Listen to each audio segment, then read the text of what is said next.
So we're back. Mary Chamberlain 2025. We're here on Sunday. The world famous Simone Espinosa, En Vola.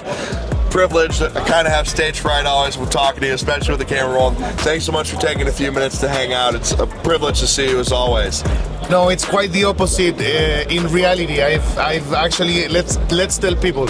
I have learned so much from you guys all the way. And Lance Lambert, who's not here now, but he's been mentoring us for quite a long time in many aspects that people don't realize. So thank you. And we've learned a lot about Jack from Grubbox. We've learned a lot from each other, and one thing I always appreciate about what you do is continuing to get the community and be an ambassador for community and bringing a level of excitement and genuineness that is contagious, really. So appreciate everything you do and continue to do. We're back, Mary Chamberlain 2025. What are your biggest takeaways? What has been the most exciting thing, and the thing that's really blown your mind this year? Because there's so much going on. It's the biggest trade show for cannabis in the world. I mean, there are people here from all over the world. I feel like you can barely walk down an aisle without 20 people saying hello, who enjoy your content and love your channel. What's the biggest takeaway through all that, and through all the noise, four crazy days? What stands out? You know what, beyond the fact that seeing a developed industry formally, right? It's amazing, and it's a beacon. It's iconic, right? In the sense that it sends a message to the rest of the world on how to do things, right? This could be everywhere, right? It might not. It might be another thing that Germans did, like the super speed highway that nobody else has, right? Hopefully not, right? But beyond that, I think most of experiences, what I take home is the energy. That it's really what gets me going. I like it here, I like my friends in the industry. I like to work with people I like the stories. I like the stories of the people I admire. That's why I'm here for. I'm truly interested on how the fuck did you make a trimming machine, right? Or how is it that it works? How is it that it exchanged nitrogen per oxygen? This is super interesting, because you solve a problem that I actually had, all of those questions that get their answers in the form of a friend, it gets me it's really fulfilling for me and inspiring. So I take that back home now. I love it. I think you take it from far more than just back home. You really continue to be a major activist and ambassador for the plant. So tell me, what is going to be the next big event of this year? It seems like Mary Chamberlain is kind of the anchor event now of the global industry as we're moving to this new period of a integrated global market. Everyone's sharing knowledge, sharing techniques, sharing genetics. What's next?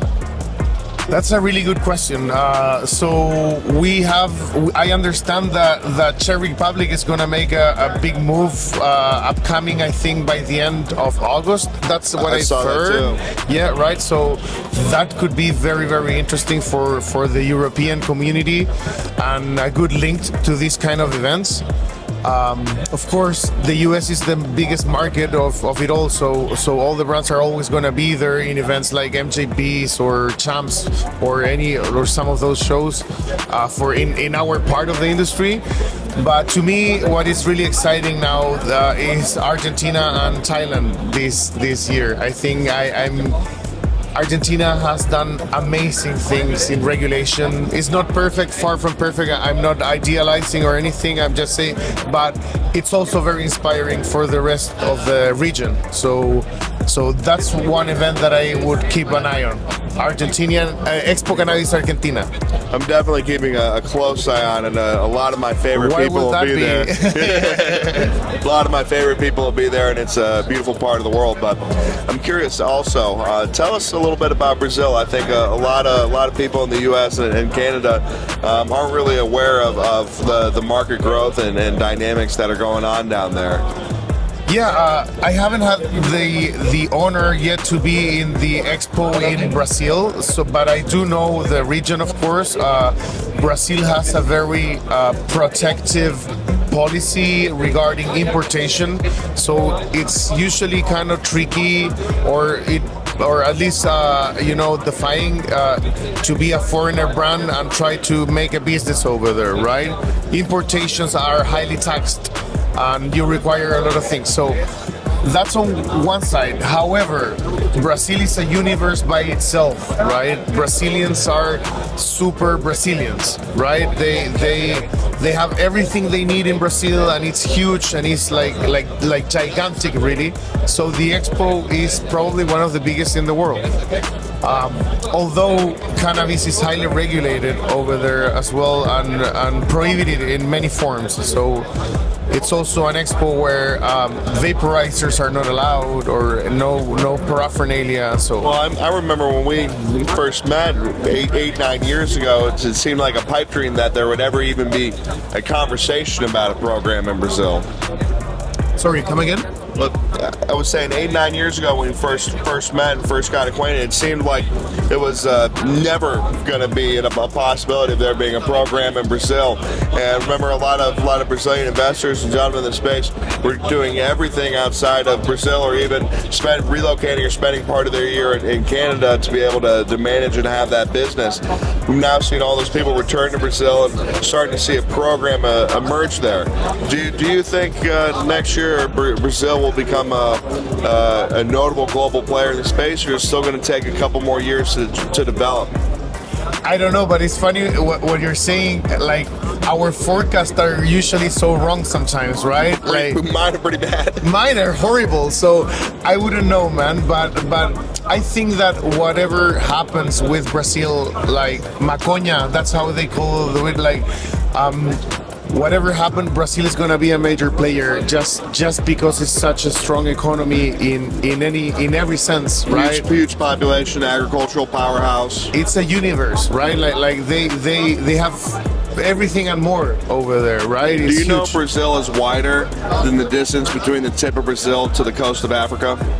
There you go, man. Yeah, it's a continent, right? Yeah, it's huge. Well, moving on from Brazil, I'm very excited to get your opinion. What do you think would happen, and what do you think the impact will be? It's always been a question of when, not if, things will normalize and standardize in the United States, and the United States will be able to, in a holistic way, enter what is very much a global marketplace and global economy for cannabis.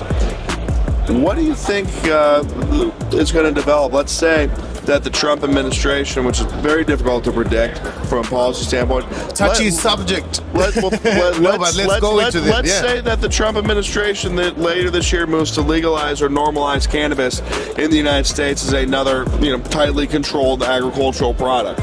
Let's akin to a tobacco, for instance. What will that mean for the global cannabis community, and what will that mean for the South American market as well as the global market? Well, federal regulation has always been the main topic for all the industry so far, because so much of this industry is so closely related to the development of California by itself, right? California is the fifth economy of the world by itself, right? So, and things like this, and not only California, of course, there are so many things in the US that are crucial to the development of the rest of the world. So federal regulation would certainly be not only a good news for ourselves or the cannabis community, but I think it could bring some balance to the rest of the countries that are interested in regulating. Another good example on how to do it, like many countries base their own regulations on what the US does in so many ways. So that's a terrifying thought. That's a terrifying but it's so real, so fucking real. So we've covered a few topics. I've got one last. That was so a weird way to end up a question. Sorry about that. No, we're good. We'll add an emoji. We cut this. We can splice this. We can have a blooper reel. All right, let's put an emoji somewhere. We'll put an emoji on it. My last question for you that I'm excited to ask is, looking forward to Mary Jane Berlin next year, what do you think the rest of the world has to learn from this program? And what I mean by that is, I think a lot of people at home, a lot of people in the U.S. and Canada don't appreciate that this is a medical program administered by the country, and actually that each individual cannabis as a patient, that when you pick it up, it's actually an individual prescription, right? And it's subsidized medicine. What do you think the rest of the world can learn from cannabis not just being allowed, but actually an integrated part of a medical pharmaceutical program? That's such a good question. I think that the first thing that we learn is that there was a huge distortion generated by prohibition between, like, for the whole market as itself, right? Like as a thing.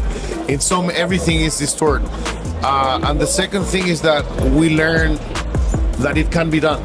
It can be pulled out. It can be safely done. It can follow the route of security, safety for the patient. You know, it can be something that we can integrate into any community without.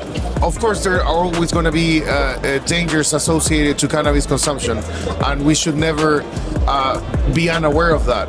But I think that what Germany has done is show the rest of the world that it can be done in a safe way, right? In a proper way, and in a good way for the economy also. That's so important, man. Like we cannot let this we cannot skip on this, right? It would be such a bad idea for every government. I think it's what's going to be really impactful is over the next year, 18 months, some of the data coming out from Germany and the health system here about, well, we've got this cannabis program. Are we seeing things like we've seen in the U.S. with this program? Are we seeing a steep and noticeable decline in painkillers and painkiller prescriptions? There's a lot of chatter here about, there needs to be some adjustments to the program. The program's widely used. Widely abused. The pharmaceutical program in the U.S. is widely abused, and we look to a state like Colorado, which has had a program for years. We've got some good data, and declines in painkiller abuse, declines in alcoholism, decline in consumption of a lot of these harmful, nasty drugs. Surprise, right? Who would have thought? Big surprise, and not just the tax revenue and economic activity, but the improvement of the well-being of public health. For me, I look at the program in Germany and I look at the potential to actually come back and inform the rest of the world. Certainly the program in the U.S. and Canada, where yes, you might have a medical prescription, or yes, it might be recreational, but there's still little to no medical recognition and reverence for the plant or what it's doing. Yeah, no, you're totally right, man. And I think there's a whole other industry that is going to be terribly affected by this, and that industry has people and doctors and biases as we do as well, right? So yeah, of course there's opposition, and a big opposition, and lobby is a real tool to connect companies with the government. So who has the biggest resources to approach lobby? The lobbying aspect is certainly interesting and anxiety-provoking, certainly in a market like the United States, where we've got our nuances. Let's call it lobby, right? Yeah. It's so much more than that in so many other countries, right? Countries like Mexico, it's not lobby what you're facing. It's like threats and like other, it's also getting dangerous for some people to even speak about this in the world, and politicians and so. Would you say that the program in Mexico is on track? Are you excited about it? Are you disappointed? Do you feel it's... Very disappointed. What happened in Mexico has been horrible. They started something that was supposedly heading to the right place, and now it's completely stuck and paralyzed, and the people are suffering again, and the culture has not flourished at all. Mexico is a huge country. It's an important economy, and they have no cannabis industry at all. Well, and there's no stores because they get raided by narcs and shit like that. So it's not an easy thing, right? very difficult place to operate, and Exactly. one of the important nations on the rise. This century will be defined by countries and economies like Mexico. So I think we've all keenly been paying attention to Mexico, certainly in the southern United States, so what happens to the program there. But what we've noticed is actually right now a lot of product from the U.S. I would say there's an overwhelmingly net flow of cannabis from the U.S. leakage down into Mexico at this point. Yeah, man. We'll see what happens with that. Really, I hope that Mexico makes the right moves and the next. But you know what? It's not going to happen, really. To be honest, I don't see it happening. I might be wrong, but I don't see that unfolding in the present. I have good friends in Mexico now that are fighting for this as we speak. Shout out to Sarah Snap, an amazing politology and political scientist. Shout out to all the activists around the world. Yes, exactly right. Everyone that's pushing forward this regulation-wise, right? But the connection between the U.S. and Mexico in cannabis is going to be as good or as bad as the regulation in those countries. And there is no federal regulation in the U.S. and the Mexican regulation didn't go anywhere. So it's a tricky spot. We can be optimistic though. We have to be optimistic, but also realistic. And try to work with what we have. I think that's very salient advice. So, closing off here, one question I always have for you that I'd love to ask: what's the next show that you're most excited for? Where are we going to cross paths next? So, we have planned something very special. There's a place called Tierra del Fuego, which is the edge of the world, literally. And this is southern Argentina, right? Southern Argentina, as southern as it gets, right? There's nothing beyond that. Like the next thing is Antarctica, literally. And we are going there with good friends from the industry to shoot a documentary about the cannabis in the end of the world. A beautiful community, a highly technified industry, government involved, so many things, and we're gonna do this right after Expo Cannabis Argentina. And tell us a little bit more about Expo Cannabis Argentina and why everybody should be making sure it's on their calendar. People don't realize the Expo in Argentina is one of the biggest in the world, and it's beautiful and it's super clean and nice and professional. Argentina has a developed industry with many issues, of course, but it's still an industry of a powerful economy. You should check it out definitely. If you are in the game, you have to go to Argentina and make yourself your own opinion, but it is one of the big ones for sure. Well, you heard it here. Make sure Argentina is on your calendar, and make sure you're keeping an eye on South America as we're entering this new era of global cannabis. Simone, it's always a pleasure to see you. Thank you for everything you do. And as they say, it's always a vibe, brother. World peace through terps. Mary Jane Berlin 2025. We'll see you next year. See you.